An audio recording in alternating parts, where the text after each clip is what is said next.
Assalamualaikum warahmatullahi wabarakatuh. Hai semuanya, perkenalkan nama aku Zaskia Ramadhani. Nama saya Hikmatul Amanah. Saya Sastabi Maharani.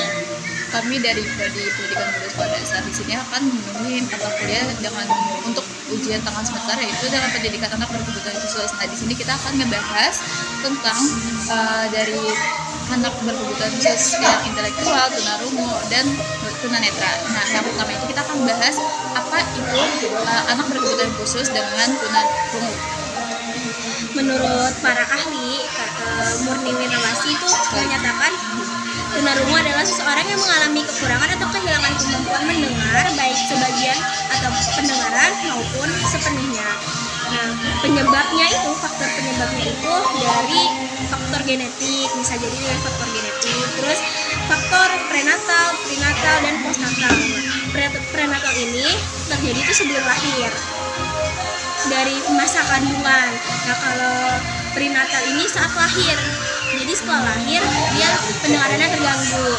Nah, kalau misalnya postnatal setelah lahir bisa jadi infeksi, karena infeksi telinga atau segala macamnya setelah lahir itu. Nah, bisa jadi, dan terus bisa jadi karena faktor lingkungan dan faktor neurologis atau psikologis. Hambatannya apa sih ya? Hambatannya faktor utama yang mempengaruhi perkembangan sosial anak tunarungu itu komunikasi pastinya, karena susah untuk anak tunarungu itu susah untuk berkomunikasi dengan teman-temannya, apalagi kalau di sekolahan tidak ada translator untuk bahasa isyarat. Nah, jadi setiap sekolah itu, kalau sekolah umum ya, harus menyediakan translator itu. Tapi lebih baik kita sebagai orang tua atau guru menyarankan untuk anak-anak yang berkebutuhan khusus seperti itu masuk ya ke sekolah khusus anak berkebutuhan khusus seperti itu. Oke, itu dari pengertian dari anak berkebutuhan khusus tunarungu. Sekarang kita lanjut ke anak berkebutuhan khusus tunanetra. Itu tunanetra. Oke, selanjutnya saya akan menjelaskan apa sih tunanetra. Jadi tunanetra itu adalah individu yang mengalami gangguan pada penglihatan. Jadi dia itu buta gitu. Nah, maupun low vision yang menghambat aktivitas sehari-hari, misalnya kayak rabun gitu, kayak silinder dan lain-lain sebagainya gitu. Nah, terus juga jadi tunanetra itu individu yang kehilangan penglihatan karena penglihatannya itu tidak berfungsi dengan baik. Nah, terus juga habis itu kesulitan penglihatan dalam pembelajaran seperti tunanetra buta total atau low vision, kurang lihat. Jadi keduanya ini bisa menghambat mereka untuk belajar gitu. Nah, selain itu bisa menghambat aktivitas sehari-hari mereka. Nah, adapun jenis-jenis kesulitan penglihatan itu ada gangguan penglihatan yang umum, ada insufisiensi konvergensi, jadi mata itu sulit fokus. Nah, terus juga ada strabismus, jadi mata juling. Nah, mereka itu kedua matanya itu tidak sejajar, jadi ada di tengah atau di samping. Ya kayak gitu. Nah, terus juga dampaknya itu bisa kesulitan membaca teks biasanya, dampak dalam pembelajaran atau kegiatan sehari-hari ya.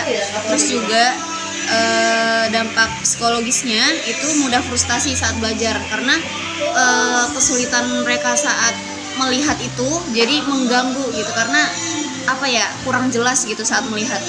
Terus juga adapun tanda-tanda yang harus diwaspadai, yaitu buku jangan terlalu dekat itu saat belajar. Terus juga harus menggunakan huruf besar yang jelas. Cukup sekian. Nah, kalau misalnya hambatan intelektualnya itu apa sih? Aku akan ngebahas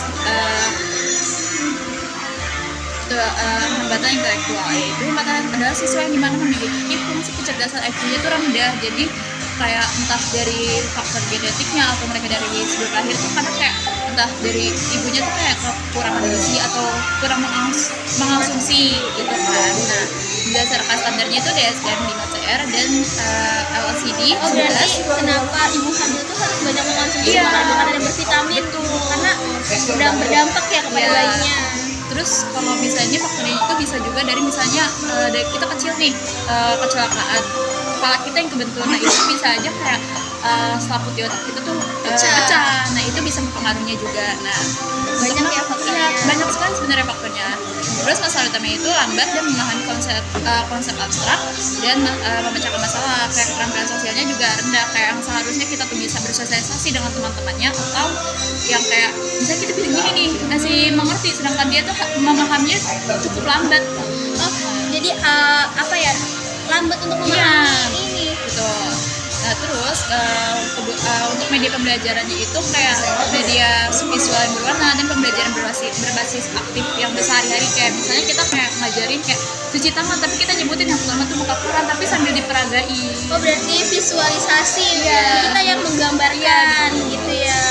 Terus untuk metode pembelajaran yang bagus itu kan dia kan harus apa sih namanya, belajar tuh yang cukup lama gitu juga kan, yang kayak biar dia cukup memahami. Jadi kayak menurut aku untuk kayak homeschooling itu juga cocok ya, karena jadi pembelajaran itu tergantung dari orang tuanya berapa menit atau berapa jam untuk memahami anak tersebut.